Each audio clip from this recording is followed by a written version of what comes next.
My name is Susan Smith, and I'm 32 years old.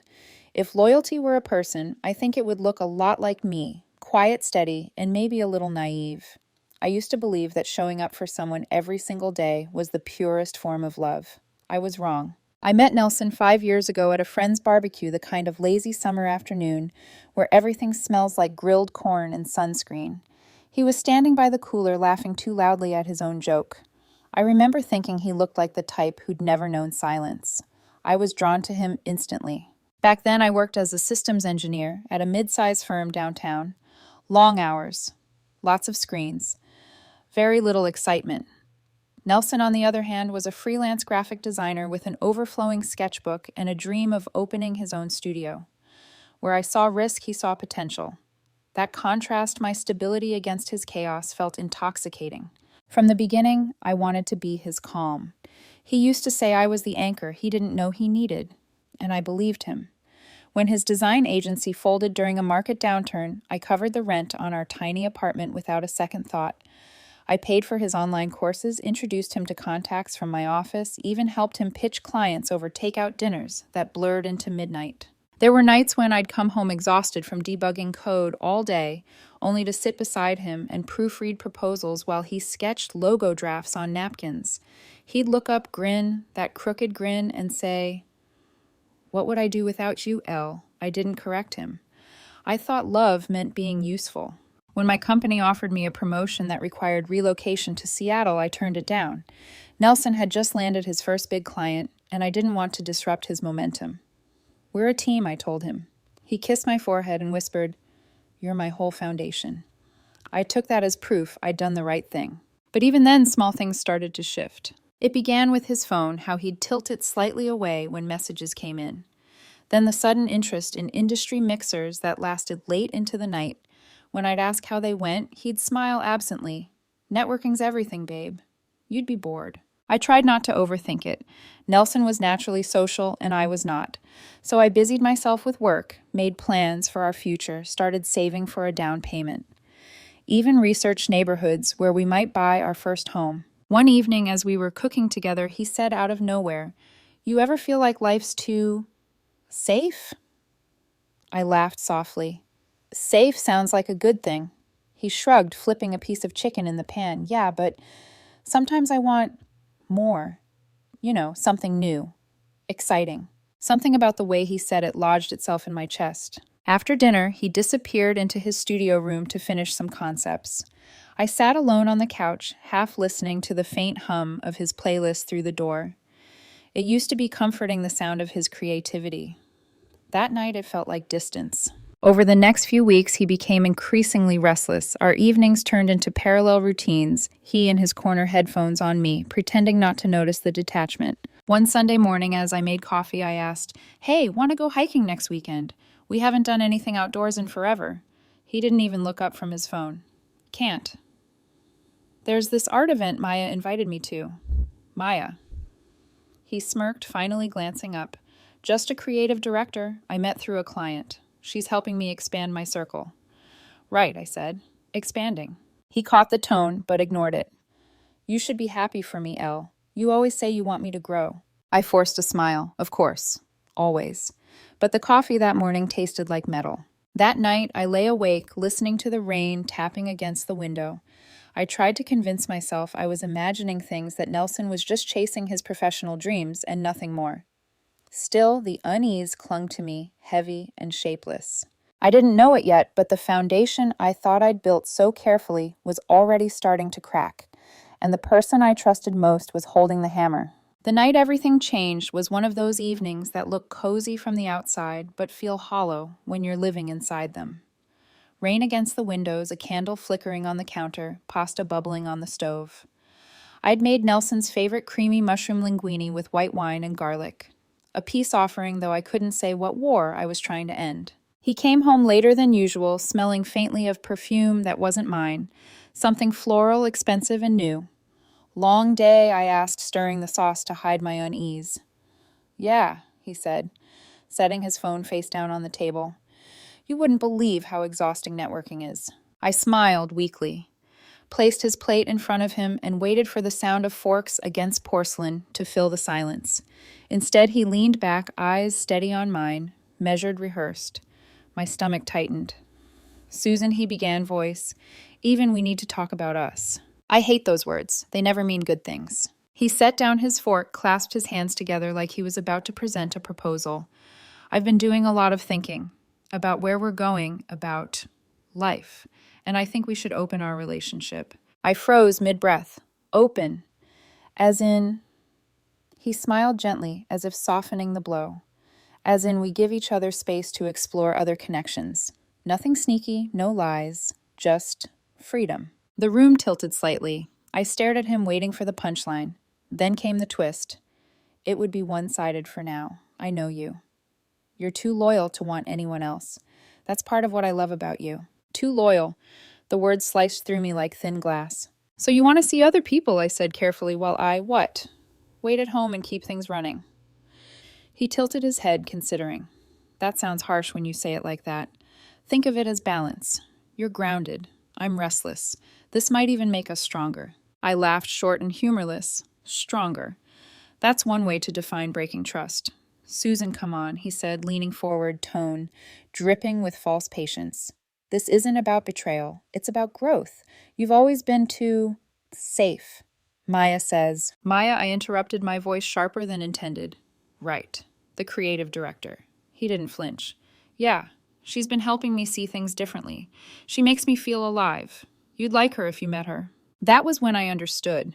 This conversation wasn't a suggestion, it was a confession dressed as philosophy. "Why are you telling me this?" I asked. "Because I respect you," he said. "I didn't want to hide it. I want transparency." Transparency.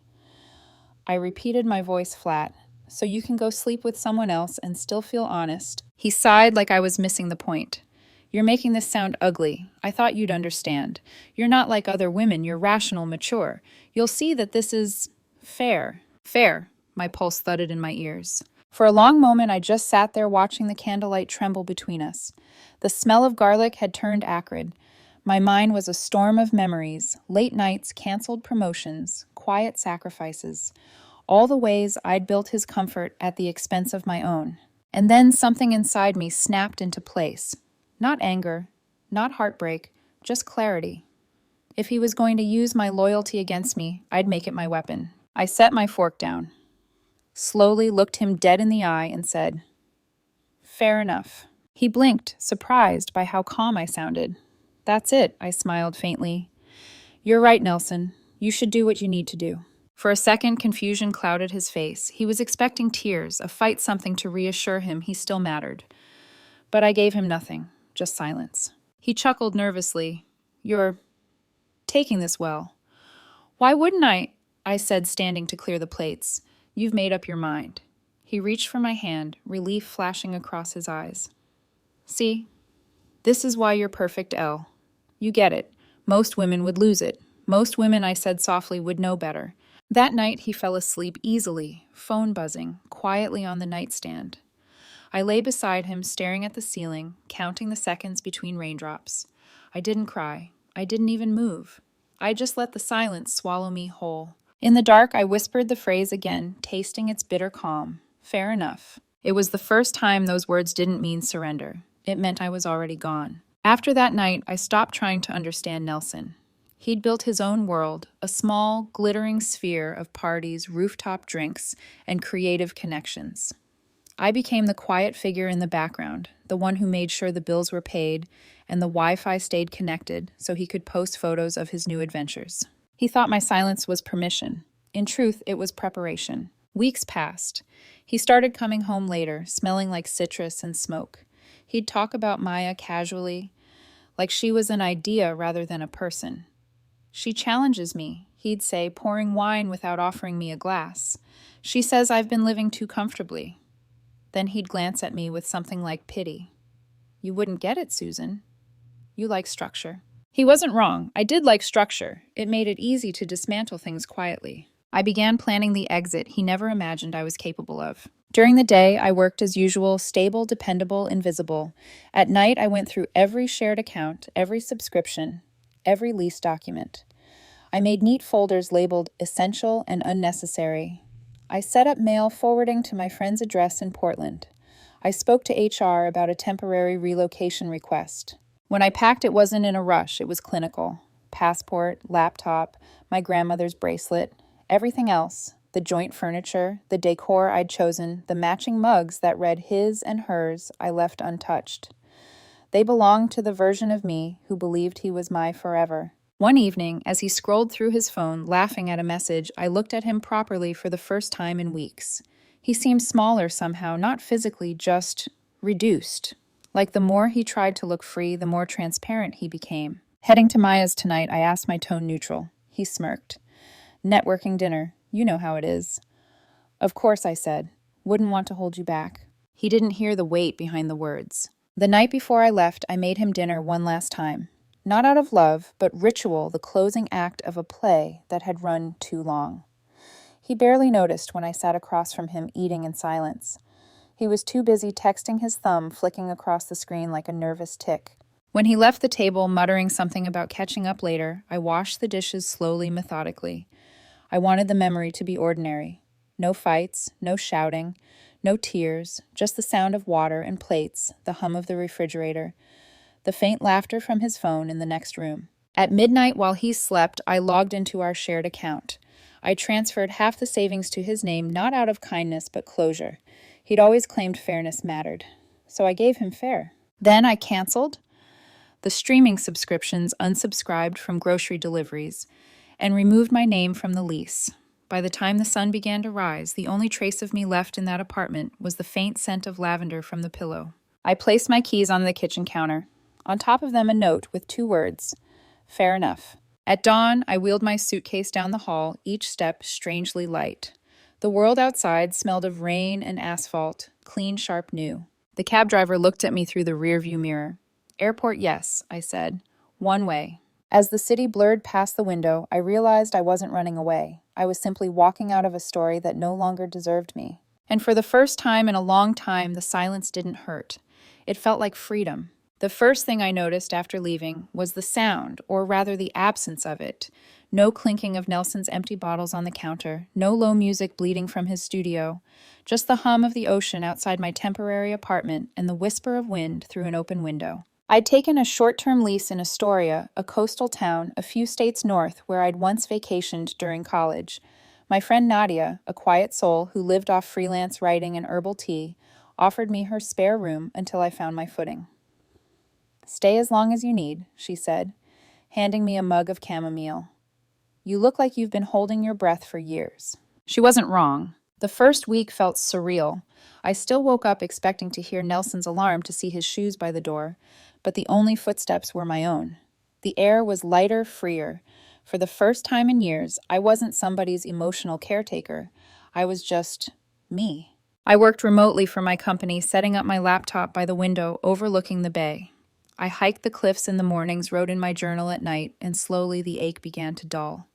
Healing didn't come like sunlight. It came like the tide, slow and deliberate, washing away what didn't belong. By day 3, his messages started. Day 3, hey, how's the conference going? Miss you a little. Day 5, you've been quiet. Everything okay? Call me tonight. I didn't reply. I couldn't.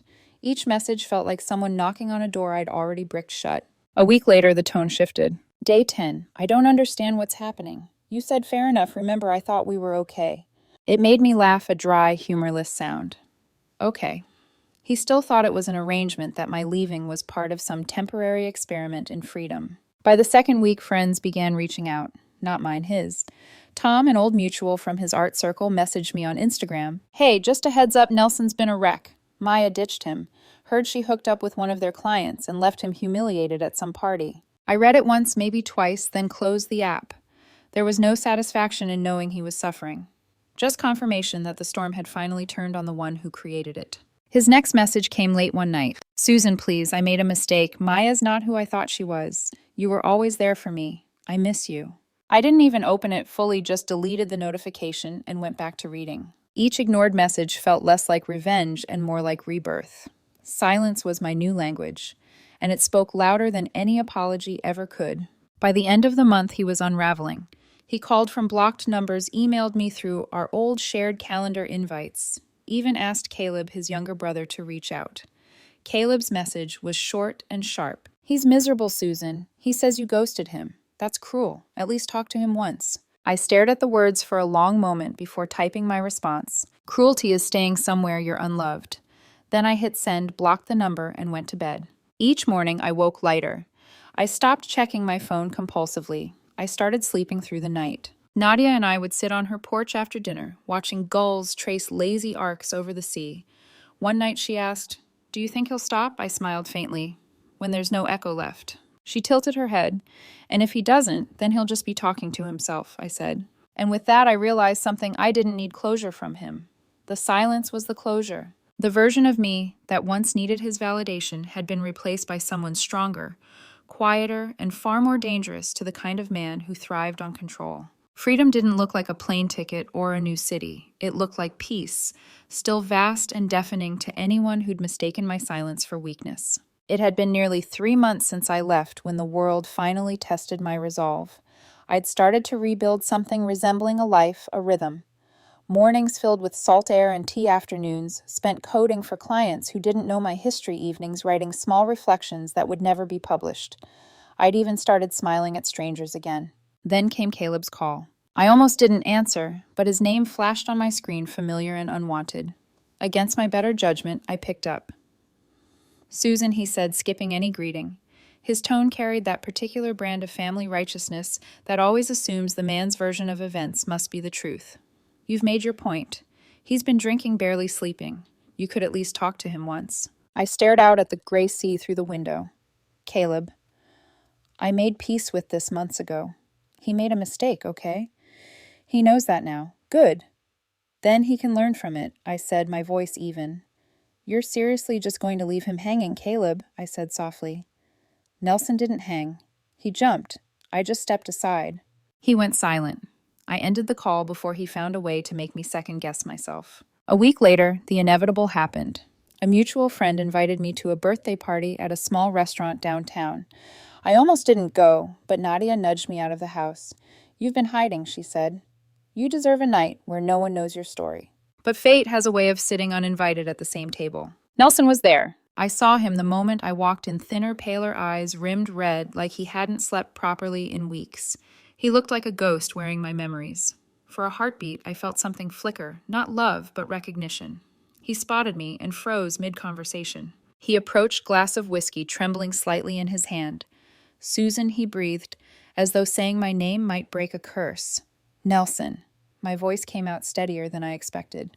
He stared at me for a long time, scanning my face like he was searching for the woman who used to sit on the couch waiting for him to come home. "You look different," he said finally. "I am," I replied. He gave a weak smile. I deserve that. The room around us buzzed with laughter and music, but we stood in this suspended bubble of quiet. "I messed everything up," he said, voice breaking slightly. "Maya was—" Don't I cut in. "You don't have to explain her to me. I just need you to know that it wasn't about her. It was about me being restless," I said. "You told me that already." He nodded, shame heavy in his eyes. I thought freedom would make me feel alive. It just made me feel lost. I looked at him then, really looked, and saw not the man I'd loved, but the boy he'd always been chasing, thrills terrified of stillness. "You wanted adventure," I said quietly. "You found it." "Susan, please," he whispered. "Can we just start over?" I almost pitied him. Almost. But behind me, I heard a warm voice. "Susan, you made it." It was Leon, a landscape architect I'd met on one of my coastal hikes.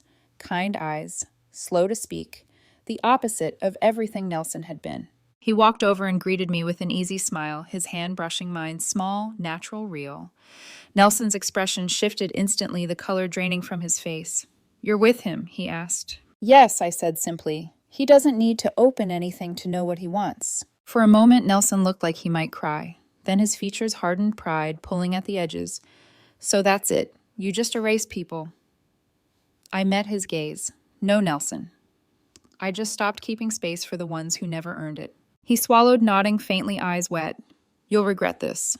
I almost smiled. "You said that before. Turns out regret's your thing, not mine." Leon placed a gentle hand on my shoulder. "Everything okay?" Yeah, I said. Just letting go of something heavy. Nelson turned away, then melting into the crowd, his silhouette swallowed by laughter that no longer included him. Later that night, as Leon and I walked along the pier, I finally understood the difference between peace and numbness. Numbness is silence that hurts. Peace is silence that heals. Nelson's voice might still echo somewhere in my past, but it no longer reached me. The tide had risen too high, and I had drifted too far. 6 months after I disappeared from Nelson's life, I moved into a sunlit apartment overlooking the sea. The kind of place I'd once imagined we'd share, except now it was mine alone. No mismatched furniture, no half-finished canvases littering the floor. Just quiet order and plants thriving on the balcony. I sat at my small desk one morning, the scent of salt and jasmine drifting through the open window, and realized something simple but profound. Peace isn't the absence of noise. It's the absence of needing to be understood by someone who never listened. My phone buzzed once, a new email. The subject line read, "One last thing." It was from Nelson. I didn't open it immediately. Instead, I made coffee, let the steam curl into the air, watched the waves roll in. When I finally clicked it open, it was shorter than I expected. I saw a photo of you on Leon's page. You look happy. I mean it. I'm sorry for everything. I didn't realize loyalty like yours was rare until I lost it. Take care, Susan. I read it twice, then archived it. Not out of anger, out of indifference. His words carried no weight anymore. They were echoes bouncing off walls I'd already torn down. That afternoon, Leon stopped by, with groceries and 2 takeaway coffees. He had paint smudges on his hands, his hair wind-tossed from a morning at a construction site. He smiled when he saw me typing at my desk. "Working on that story again?" he asked. "Sort of," I said. "More like a goodbye letter I'll never send." He kissed my temple lightly. "Then maybe it's not for him. Maybe it's for you." I nodded. He was right. The story wasn't about Nelson anymore. It was about me, the woman who'd learned that silence can be strength that leaving isn't running, and that sometimes the most powerful thing you can say is nothing at all. That evening, we walked along the beach. The sky was the color of fading gold, the tide brushing our ankles. Leon reached down, lacing his fingers with mine. "You still think about him sometimes?" he asked gently. Sometimes, I admitted, but not with pain, more like remembering an old dream, one I finally woke up from. He smiled. "That's fair." I laughed quietly. "Fair enough," I said the words that had once been a surrender, now a seal of peace. We stood there for a while, watching the last light vanish beneath the horizon. The water was cold, the wind sharp, but inside I felt warm, steady. In the distance, a seagull's cry echoed, fading into the dusk. I turned my face to the wind and whispered to the sea, not as a prayer, but as a truth. I used to love a man who mistook my loyalty for weakness. I left him and found myself. That's the story. And for the first time in years, it didn't feel like an ending. It felt like a beginning.